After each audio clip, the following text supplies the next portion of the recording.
ఇప్పుడు మొత్తం back to live show. ఇవాళ సాయంత్రం వరంగల్లో భారీ బహిరంగ సభ జరగబోతోంది. టీఆర్ఎస్ 16వ వార్షికోత్సవ సభ.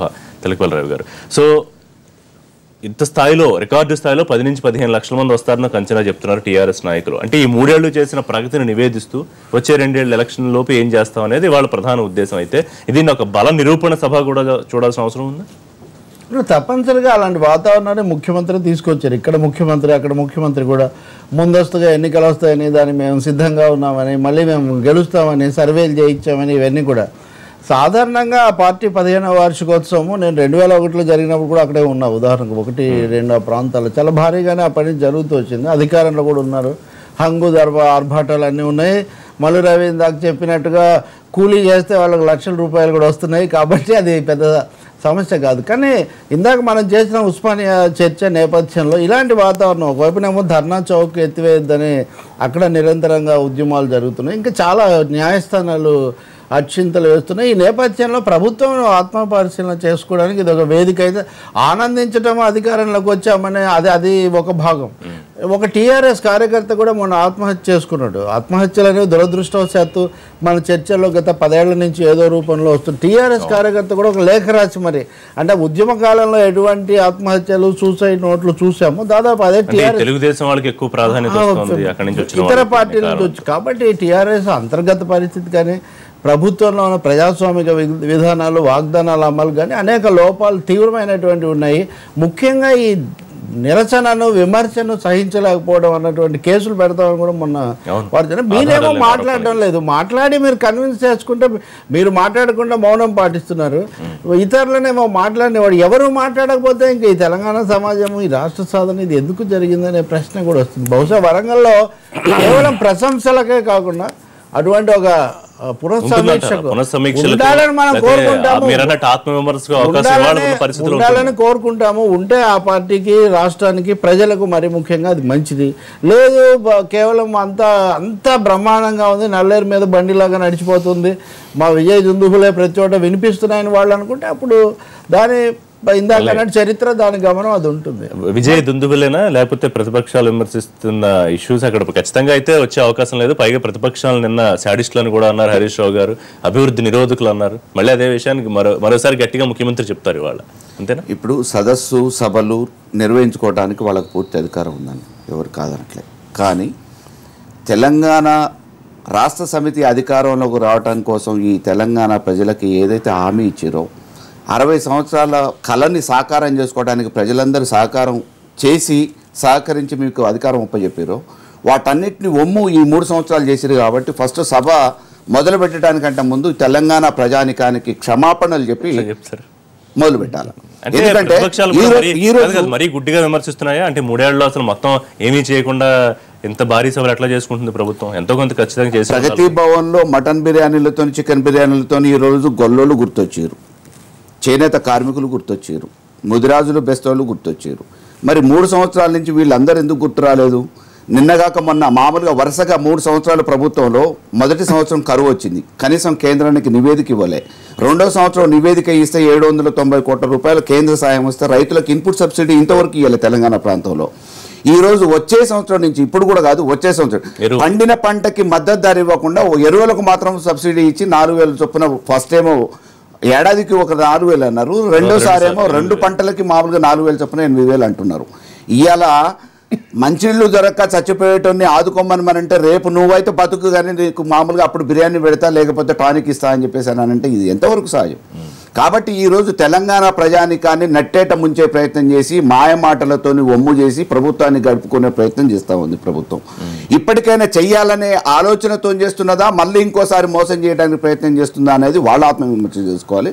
ప్రజలు మాత్రం చేస్తారా లేదా అనేది ఒక నిర్ధారణకు వచ్చే సమయం ఆసన్నమైంది. తప్పకుండా ప్రజల్ని మేము ప్రతిపక్షాలుగా చైతన్యం చేస్తాం. కానీ ఇప్పటికి కూడా నేను ఒక యాదవ కులానికి సంబంధించిన వాడిని, కానీ గొర్రెలివ్వటం అనేది ఈ దేశంలో, రాష్ట్రంలో ఎప్పుడు కూడా ఇది కొత్త కాదు. ఇంతకుముందు కూడా గొల్లోళ్ళకి గొర్రెలు ఇచ్చిరు, సాకలోళ్ళకి ల్యాండ్రీలు ఇచ్చిరు, కుల వృత్తులోళ్ళకి పనిముట్లు ఇచ్చారు.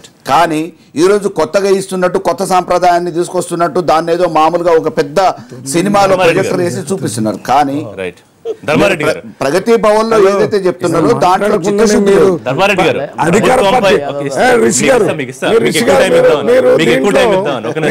ధర్మారెడ్డి గారు ప్రభుత్వంపై వ్యతిరేకత పెరిగిపోయింది, విపక్షాల ఆరోపణలకు సమాధానమే ఈ భారీ బాల నిరూపణ. నన్ను ఒక మాట పూర్తి చేయనండి. నేను చెప్పేది ఏమంటే ఈ తెలంగాణ సాకారం కోసం ఎవరైతే ముందు వరుసలో ఉండి పోరాటం చేశారో కాలేజీ యాజమాన్యాలు, అడ్వకేట్లు, విద్యార్థి సంఘాలు, నిరుద్యోగులు, అన్ని వర్గాల ప్రజలు, ప్రజా సంఘాలు ఏవైతే పోరాటం చేసి ముందు వరుసలో ఉండి ఈ తెలంగాణ కోసం పోరాటం చేసిన ఏ వర్గం కూడా సంతృప్తికరంగా లేదు. బల నిరూపణేనా ధర్మారెడ్డి గారు? ఇవాళ చేయబోతే బల నిరూపణ. మల్లయ్య యాదవ్ గారు కొంచెం మాట్లాడినివ్వండి. మీరు మామూలుగా అవకాశం ఇవ్వాలి కానీ తప్పకుండా ఏ కులానికైనా ఈ రోజు తీసుకోండి, మీ యొక్క యాదవులకే కాదు ప్రతి కులానికి ఏదో ఒక రకంగా ఇవాళ సంక్షేమ పథకాలు అందుతున్నాయి. మీ ఇచ్చారండి? మేము ఇంతకుముందు గొర్రెలు మేము ఇచ్చాము, ఇదేమో కొత్త కాదు అంటున్నారు. ఎంతమందికి ఇచ్చారు, ఏ విధంగా సబ్సిడీ ఇచ్చారు ఒకసారి మీరు ఆలోచించాలి. గత 3 సంవత్సరాల కానీ గుర్తుకు రాలేదని అంటున్నారు. కొంచెం నన్ను మాట్లాడివ్వండి, మాకు సరిగ్గా ఇవ్వట్లేదు. ఇప్పుడు 3 సంవత్సరాల కానీ మీరు చేసిన పని ఏంది అని అడిగారు. 3 సంవత్సరాల కాంచి 1 by 1 ఇవాళ సంక్షేమ పథకాలు ఎన్ని రకాలు అందుతున్నాయండి? పేద బడుగు బలహీన వర్గాలకు న్యాయంగా, పారదర్శకంగా, ఓపెన్గా గ్రామ సభలో నిర్ధారించి ఇవాళ ఇస్తున్నాం. అంతకుముందు మీ కాంగ్రెస్ ప్రభుత్వం కానీ ఇటు టీడీపీ ప్రభుత్వం కానీ ఉన్నప్పుడు పారదర్శకంగా ఎక్కడ జరగలేదు. మీ బంధువులకు, మీ మిత్రులకు, మీకు కొంతమందికి మాత్రమే ఇచ్చుకున్నారు. ఈరోజు అన్ని రకాల సంక్షేమ పథకాలు అందుతున్నాయి కాబట్టి ప్రజల నుంచి పెద్ద స్పందన వచ్చింది. ఈరోజు ఏ వర్గానికన్నా కావచ్చు, ఏ కులానికన్నా కావచ్చు, అన్ని రకాలు ఉన్నాయి కాబట్టి ఈరోజు పెద్ద ఎత్తున స్పందన వచ్చి పెద్ద ఎత్తున ఈరోజు సభకు తరలి వస్తున్నారు. ధర్మారెడ్డి గారు, టీడీపీ ఒక 18 ప్రశ్నలతో ముఖ్యమంత్రి గారికి ఒక 18 ప్రశ్నల పత్రం రిలీజ్ చేసింది. ఇవాళ వాటికి సమాధానం చెప్తారా? అసలు ఈ 3 ఏళ్లలో మీరు చెప్పింది ఏమిటి, మీరు చేసింది మొదట చేసిన ప్రామిస్లు ఏమిటి అని? ఎట్లా ధర్మారెడ్డి గారు, ప్రభుత్వం ఏదైతే విఫలమైందో విఫలమైన అంశాల మీద 18 ప్రశ్నలతోనే ముఖ్యమంత్రి గారికి ఒక ఉత్తరం రాయడం జరిగింది. ఆ ఉత్తరం గురించి మామూలుగా అడుగుతున్నారు ఋషి గారు. ప్రభుత్వం ఏ విధంగా కూడా విఫలం జరగలేదండి. మీకు ఏదో ఒకటి పట్టుకొని ఒకటి అడగడం గొప్పతనం కాదు. ఈరోజు ప్రజలు సుభిక్షంగా ఉంటున్నారా లేదా సంతోషంగా ఉంటున్నారా ముఖ్యం. ఈరోజు ప్రజలకు కావాల్సిన అన్ని రకాల సంక్షేమ పథకాలు అందుతున్నాయి. ఇంకా అందకుండా లేదు, ఇంకా చేయాల్సిన అవసరం ఉన్నది. కొత్తగా ఏర్పడ్డ తెలంగాణ 3 సంవత్సరాల్లో ఈ మాత్రం కోలుకొని ఈ మాత్రం పనిచేస్తున్నదంటే గౌరవ ముఖ్యమంత్రి కేసీఆర్ గారు చేపట్టి మీ గత ప్రభుత్వాలు 60 సంవత్సరాల కాంచి చేసిన ఘనత ఏంటి, ఈ 3 సంవత్సరాల కాంచి జరిగిన ఘనత ఏంటి ఒకసారి ఆలోచించాల్సిన అవసరం ఉంది. నేను చూసాను దాదాపు 150 సంక్షేమ పథకాలు కొత్తగా తీసుకొచ్చింది, కొన్ని కొనసాగింపు, కొన్ని కొత్తవి టీఆర్ఎస్ తీసుకొచ్చింది వారు చెప్తున్నట్టుగా. సో ఇవాళ దానికి కృతజ్ఞత చెప్పడానికి 10 నుంచి 15 లక్షల మంది ప్రజానీకం తరలి వస్తోంది సభకి. దాన్ని మీరు చూడలేక దాన్ని అడ్డుకునే ప్రయత్నంలో లేకపోతే ప్రగతి నిరోధకులుగానే మీరు మారారని హరీష్ రావు గారు కామెంట్ చేశారు. మేము ప్రగతి నిరోధకులు లేకపోతే ఇంకా వేరే మాటలు కూడా చాలా సీరియస్గా మాట్లాడారు. ప్రతిపక్షాలు ప్రభుత్వంలో భాగం అనే విషయాన్ని హరీష్ గారు కూడా గుర్తించాలి. ఆయన విద్యావంతుడు, ఆయనకి తెలుసు. ప్రభుత్వం అంటే ఓన్లీ అధికార పక్షానికి సంబంధించినటువంటి ప్రభుత్వాన్ని నడపటమే కాదు, దాంట్లో ఇంక్లూజివ్నెస్ ఉంది. రాజ్యాంగబద్ధంగా చట్టపరంగా ప్రతిపక్షాలు నిరంతరం మాట్లాడాలి, సజెషన్ చేయాలి, నిర్మాణాత్మకంగా కానీ ఉన్న విషయాలు ప్రజల తరపున మాట్లాడటమే ప్రభుత్వం అయింది కాదు. మేము మీటింగులు పెట్టుకుంటాం, మేము మాట్లాడకుండా ఉంటాం ఉస్మానియా యూనివర్సిటీలో మా ఇష్టం వస్తున్నట్టు చేస్తామంటే ఇవాళ రాష్ట్ర ప్రజల్ని అవమానపరిచే విధంగా ఉస్మానియాలో ఒక ముఖ్యమంత్రి మాట్లాడని దుస్థితి ఏర్పడింది. ఇవాళ మీరు 15 లక్షలు 16 లక్షల మంది ప్రజలను పిలిపించి ఏం చెప్తారు? వాళ్ళని నమ్మిస్తారా? మీరు చేసినటువంటి కూలీ మీరు కేటీఆర్ గారు 5 లక్షలు మీరు వినాలి. ధర్మారెడ్డి గారు మీకు అవకాశం ఇచ్చి నాకు ఇచ్చారు, ఉన్న టైం కూడా వేస్ట్ చేయొద్దు. Don't waste my time. మీకు ఇచ్చాను టైం ఇచ్చారా? ఆయన ఇచ్చారు. మీరు జరిగిందే చెప్తున్నాను, నేను హిస్టరీ చెప్తున్నాను. ముఖ్యమంత్రి గారు ముఖ్యమంత్రి గారు 15 లక్షల మందితో జరిగేటటువంటి మీటింగ్ అయ్యే ఖర్చుల్ని గులాబీ నాయకులంతా కూలి చేసి సంపాదించారన్నారు. ఏమి కూలి చేశారు? ముందు కేటీఆర్ గారు 2 గంటలు కూలి చేస్తే 5.5 లక్షలు ఇస్తారా? అది వాళ్ళ మీటింగ్ లో చెప్పి ప్రజలతో ఒప్పిస్తారా? తర్వాత కవిత గారు పనిచేసి చీరలు అమ్మితే 7 లక్షలు వచ్చినాయి, అది చెప్పి ఒప్పిస్తారా? మీకు లక్ష్మారెడ్డి గారు హెల్త్ మినిస్టర్ గారు ప్రైవేట్ హాస్పిటల్లో కార్పొరేట్ హాస్పిటల్లో పనిచేస్తే ఆయనకి 1 రోజు లోపలనే 10 లక్షల రూపాయలు ఇచ్చారు. ఇవన్నీ ఒప్పిస్తారా? ఇవి వాస్తవాలా? వీటి మీద మీరు ప్రజలకు చెప్తారా?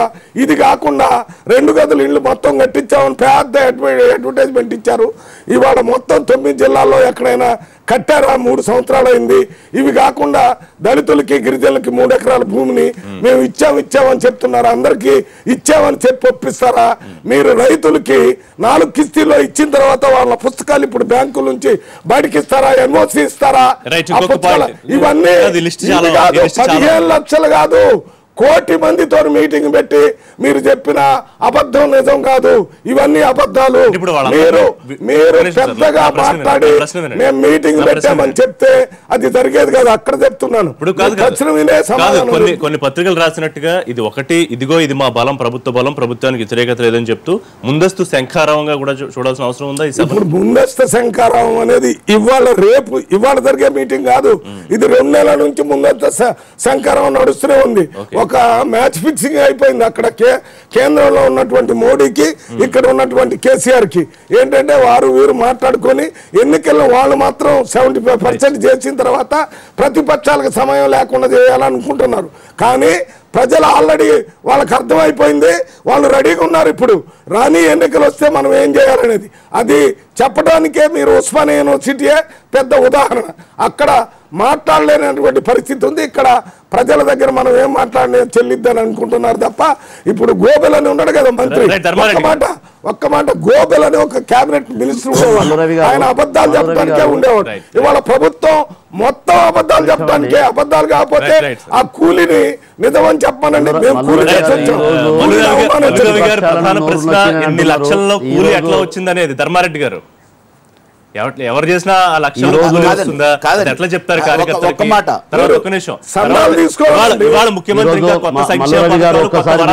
కురిపించబోతున్నారా అన్న? చందాలు తీసుకోండి. కవిత గారు చీరలు డబ్బులు వచ్చినప్పుడు అది కూడా కూలి చేసి తీసుకుంటే అయిపోయాయి కదా. ఈరోజు మల్లురవి గారు మీరు ఒక్కసారి ఆలోచించాలి, ప్రతిపక్షాలలో ఈ రోజు ఆలోచించాలి. ఈరోజు అసెంబ్లీ సజావుగా జాగుతూ ప్రతిపక్షాలకు ఎక్కువ టైం ఇచ్చింది ఈ తెలంగాణ ప్రభుత్వం మాత్రమే. ప్రతిపక్షాలు నోరు ఎక్కడ నొక్కలేదండి.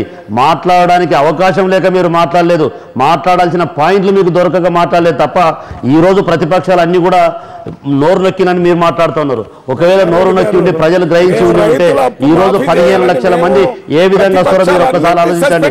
పెద్ద ఎత్తున స్వచ్ఛందంగా తరలి వస్తున్నారు.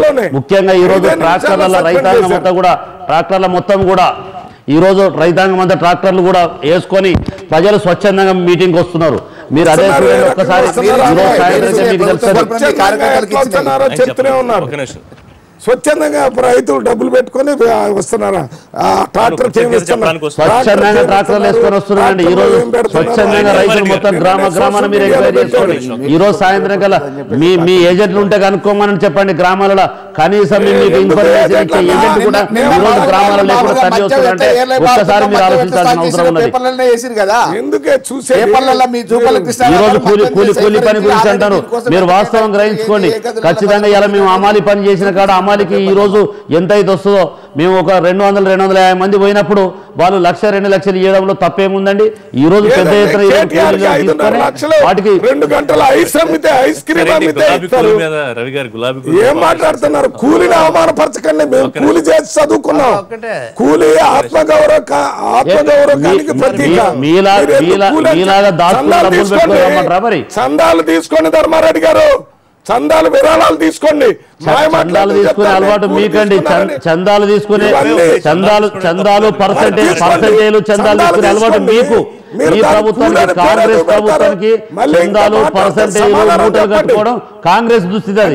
ఈ రోజు కాంగ్రెస్ దుస్థితి అది.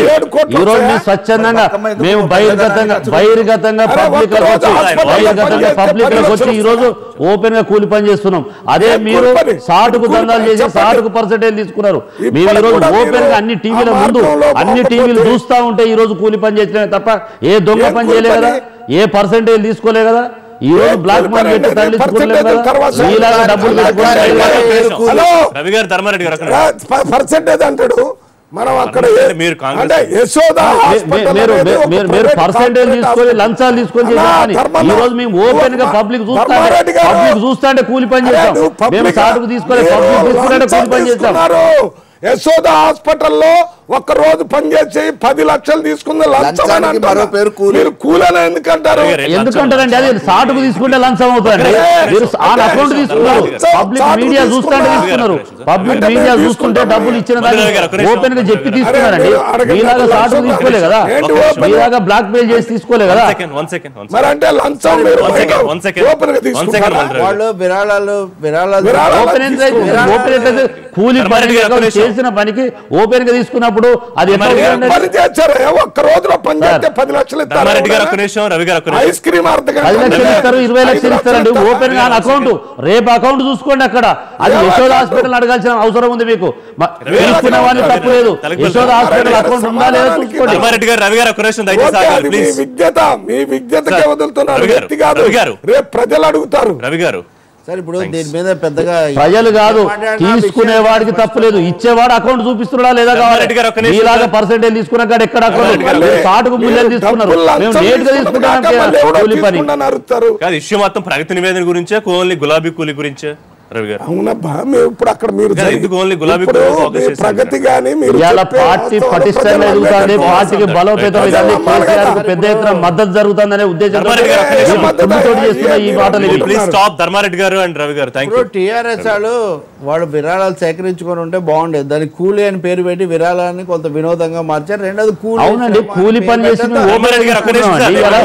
అయితే ఇక్కడ సమస్య ఎక్కడ వస్తుందంటే కాంగ్రెస్ టీడీపీ కూడా చాలా హంగామాగా ఇంతకంటే చాలా భారీగా ఆర్భాటంగా చేశారు. వీళ్ళు కొత్త విద్య కనిపెట్టారు.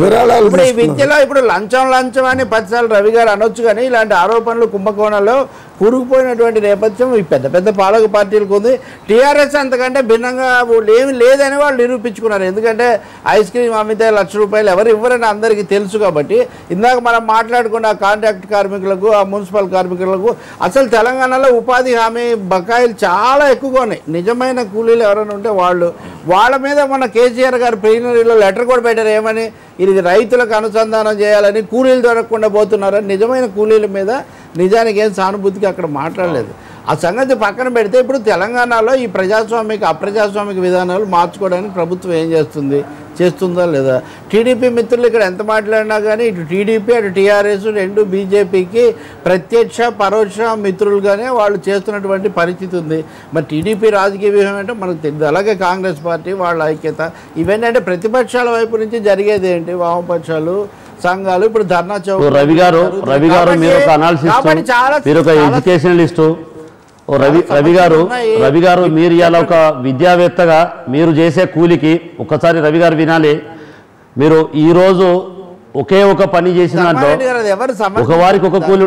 మీరు భిన్నమైన మార్గాన్ని ఎంచుకోవాల్సింది. అవుతుందండి. ఇప్పుడు చేసే పని ఓపెన్ గా చేస్తూ ఈరోజు ఒకే పనికి ఒక వ్యక్తి చేస్తే ₹1000 ఉంటుంది కూలి. అదే వ్యక్తి కొంచెం భిన్నమైన వ్యక్తి చేసినప్పుడు ₹1,00,000 కూడా ఉంటుంది. ఇంకొక వ్యక్తి చేసినప్పుడు 10 లక్షలు కూడా ఉంటుంది. అంటే ఈ రోజు కూలీ ఒక పని కన్స్ట్రక్షన్ లో ఒక మేస్త్రి చేస్తారండి. మేస్త్రికి ఇంజనీర్ నిలబడి పని చెప్తే ఈ రోజు ₹1,00,000 ఇస్తున్నాం. మీరు మల్లు రవి గారు ఇవాళ కూలి పని చేసేదానికి ₹100 ఇస్తే చాలా అన్యాయం. ధర్మారెడ్డి గారు, థ్యాంక్ యూ రవి గారు, థ్యాంక్ యూ మల్లయ్య గారు. రేపటి లైవ్ షోలో మళ్ళీ కలుద్దాం. Keep watching NTV.